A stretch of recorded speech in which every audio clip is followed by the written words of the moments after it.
Hello everyone, welcome to Career Trends. Here we have Dheeren this week. We are interviewing him to understand AI and how AI is doing in Australia. He's one of the thought leaders behind the AI scene in Australia. So Dheeren, you've been pretty busy of late with AI conferences, presenting and giving your thoughts about the AI industry in Australia for the future.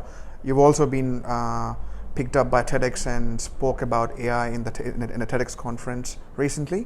So tell me, how accessible is AI currently in the market for companies? Yeah, see, there's so much happening, and there's a lot of confusion around is this consumable, as a startup or as a large enterprise? Where do I start from?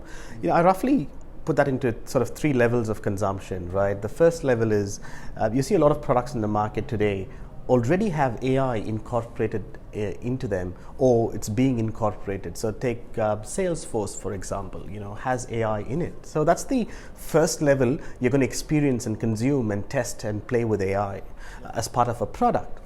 The limitations there is, of course, it lives within the product world. It does not access data outside of it, but nevertheless, it gives you a feel to test what AI capabilities can do to your organization.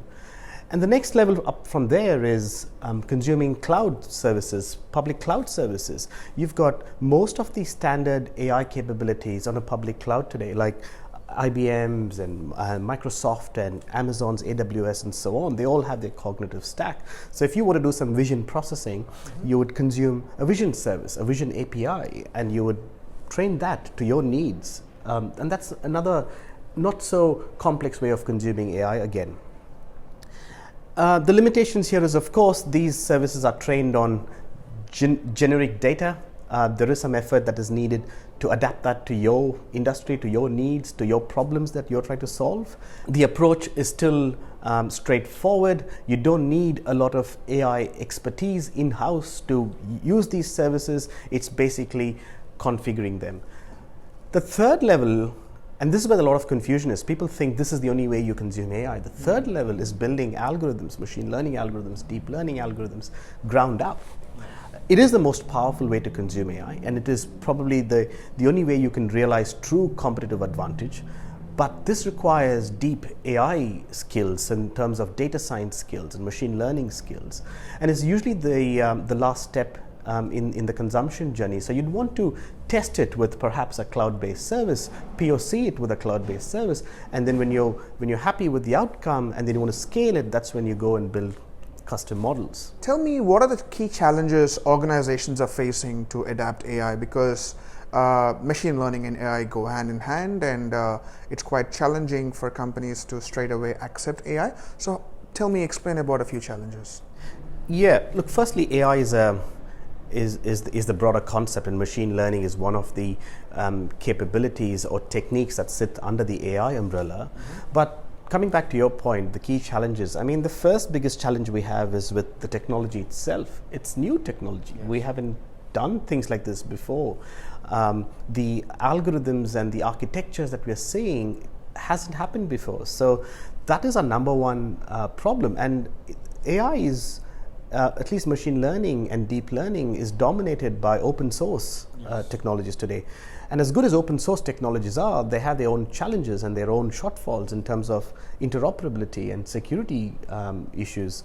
So that's the number one challenge. You also have new hardware that you're working with, GPUs. These were used previously in a more graphic processing world, and now we are bringing that into processing these algorithms and this data. So it's a new architecture that people have to get used to from a hardware level as well. And in most cases, the hardware itself is a mix of CPUs and GPUs all in the mix. So it's a new way of thinking.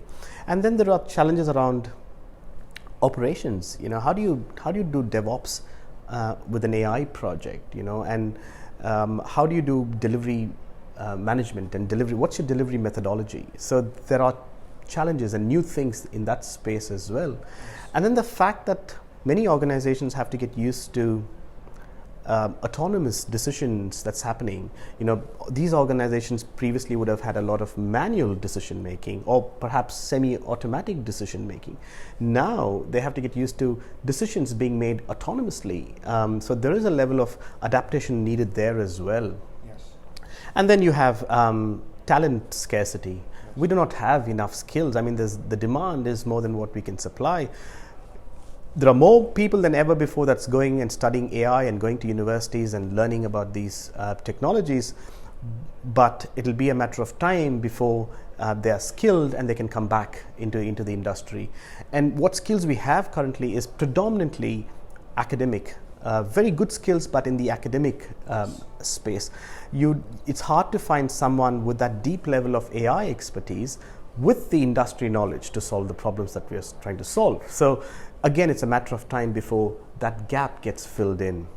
Yes. So those, I think, are the key challenges. That's quite interesting, and I'm a big fan of startups, and we at Kolossus also work with a lot of startups. Mm-hmm. So tell me, what are some of the industries that will be the first go-to movers in the AI and where the impact will be bigger? Yeah, I mean, there are lots of first movers already, and if you look at it, the pattern is industries and areas where there's lots of information processing, lots of data to consume and process. Those are the industries that's making the first moves in this space, right? And industries like medical and health and financial services, this is where large information plays, and this is where we were doing this manually, and today we have ways to process this new information that we have in front of us, like in the form of documents and audio files and videos and images, and we can process that very effectively today. And therefore that's been the starting point for artificial intelligence and machine learning. That's pretty good, and thanks a lot for your time this week for being a part of KD Trends, and that's it for this week.